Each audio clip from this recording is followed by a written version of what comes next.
Hello, my friend.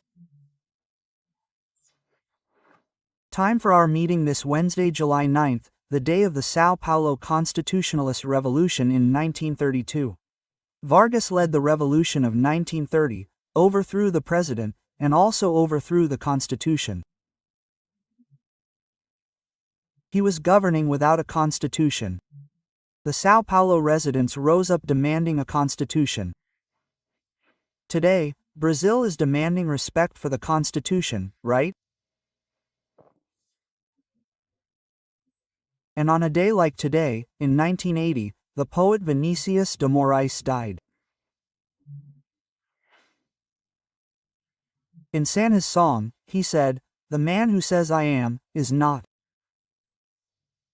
Because those who truly are, don't say so. Those who truly are, don't need to say so, right? Today, some people are having visions of aircraft carriers in Lake Paranoa. Remember to subscribe and leave a like or dislike at the end.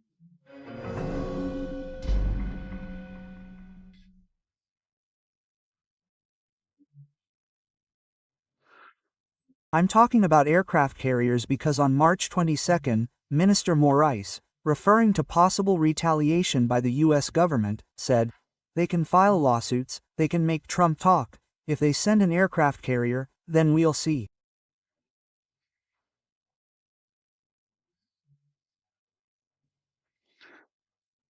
If the aircraft carrier doesn't reach Lake Paranoa, it won't influence the decision here in Brazil. Close quote. I don't know if President Lula has a movie theater in Alvorada. He's seen a movie, I saw it, I liked it. It was a box office hit, a movie from the 80s, Namites, Back from Hell. It's the great aircraft carrier of the time. It goes through a time warp and ends up in the Pacific in 1940, in the middle of World War II with the Japanese, right?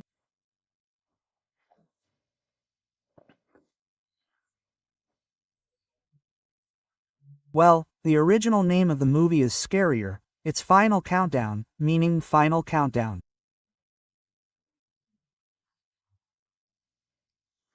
It would be even scarier if the Gerald Ford appeared.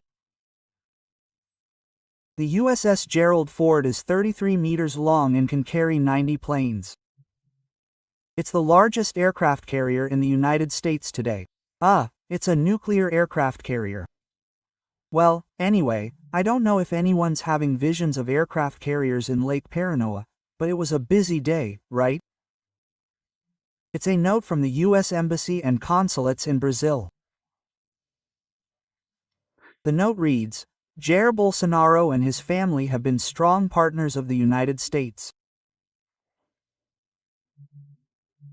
The political persecution against him, his family, and his supporters is shameful and disrespectful of Brazil's democratic traditions.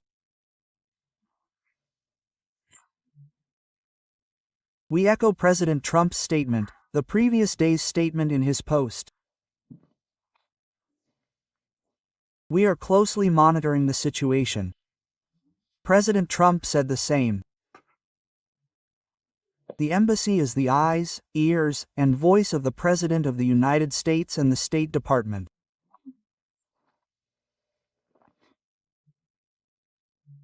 We don't comment on the State Department's next actions regarding specific cases.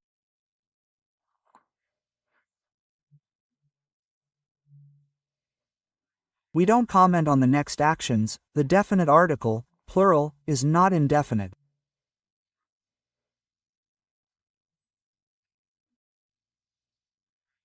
We don't comment on actions, but it's already defined that there will be next actions regarding specific cases.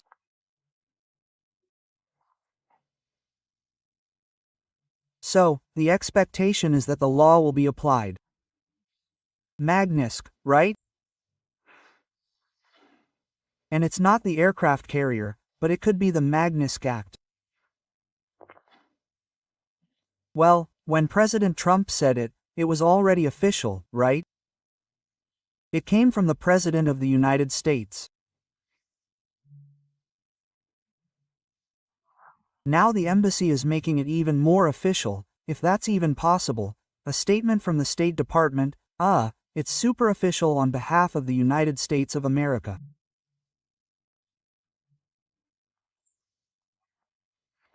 This declaration of political persecution against Jair Bolsonaro and his family, his supporters, is shameful and disrespectful of Brazil's democratic traditions. A statement like that from the U.S. Embassy and consulates is quite strong.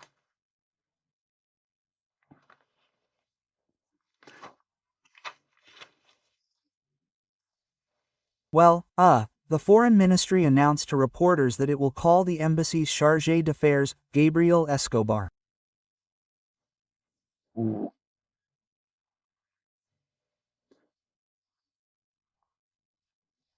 He's already appointed to be ambassador to another country, but since he hasn't been appointed ambassador here since the change of government, and he's a chargé d'affaires, he'll be called to explain this statement, from the State Department, the embassy.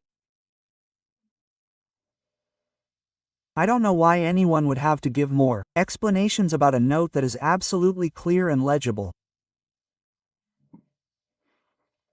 I don't know if they'll ask us to draw or if people are a bit weak there. I remember it was in the second grade that we were asked to do a reading and say what we had read. It's a reading interpretation to show that we understood what we read, right? I don't know why, right? It must be because of the habit, the ritual, right? That just asking for explanations is a kind of reprimand.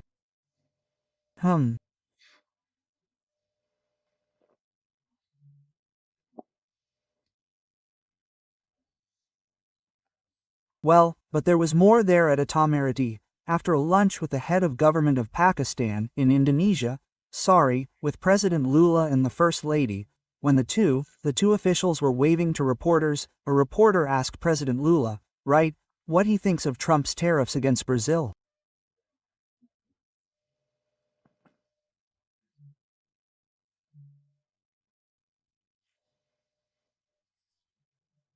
Lula didn't answer, but First Lady Janja responded, saying, "Oh, where are my mutts? Where are my mutts?" Everyone was a bit perplexed, I imagine, right? I wasn't there, but I imagine. What's up?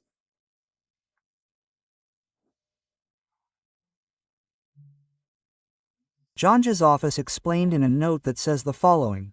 The phrase said by the First Lady does not refer to the journalists who asked the president about statements by the American president, but rather to the Bolsonaro supporters who are betraying the interests and sovereignty of Brazil.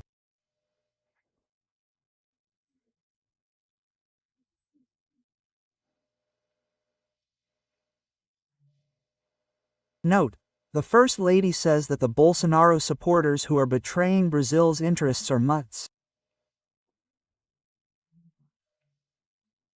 That's what the note says. Betraying Brazil's interests. Sovereignty. We remember that conversation in China, right? Asking for a Chinese agent to teach the Brazilian government how to censor. Well, yeah, and there's another statement from Trump. Brazil, for example, hasn't been good to us. It's another statement from Trump. Not good. We'll release the data for Brazil, I believe, later today or tomorrow morning. And then data for Brazil came out on the same day. Meanwhile, the newly elected PT president is Dinho Silva, who was Dilma's minister, was mayor of Araraquara. In a speech he said was personal, of course, he's speaking personal, but he's president of the PT, the governing party. He said, Trump is the greatest fascist leader of the 20th century.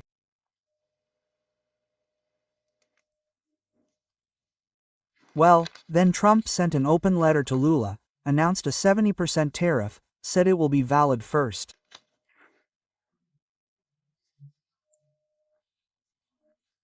August about Brazilian products imported by the United States.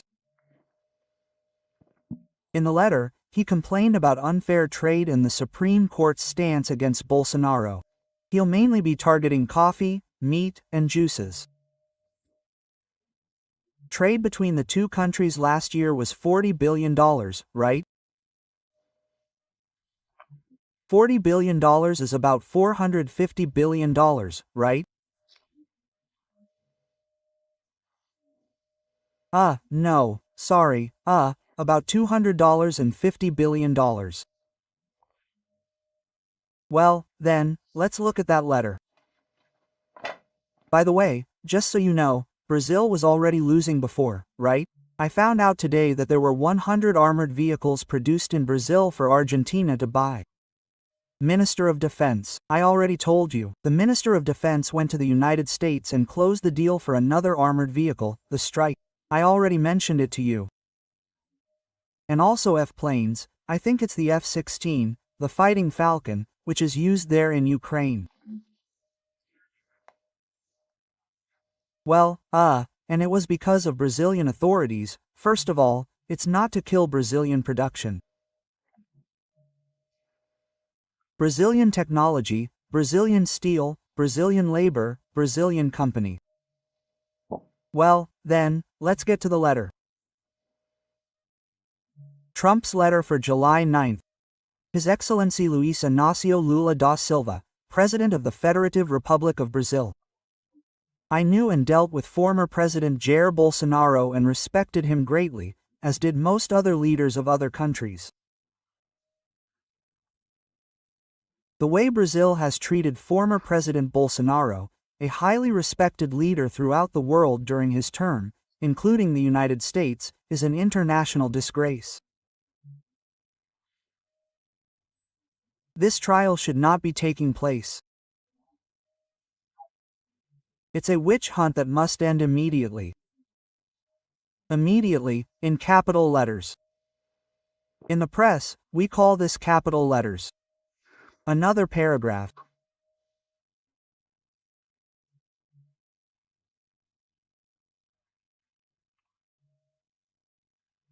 Partly due to Brazil's insidious attacks on free elections and the fundamental violation of Americans' freedom of expression, as recently demonstrated by the Brazilian Supreme Court, which issued hundreds of secret and illegal censorship orders to U.S. social media platforms, threatening them with millions of dollars in fines and expulsion from the Brazilian social media market.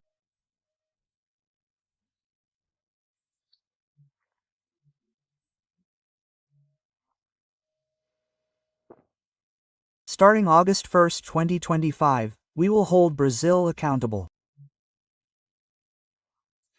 A 50% tariff on all Brazilian exports shipped to the United States, separate from all existing sectoral tariffs.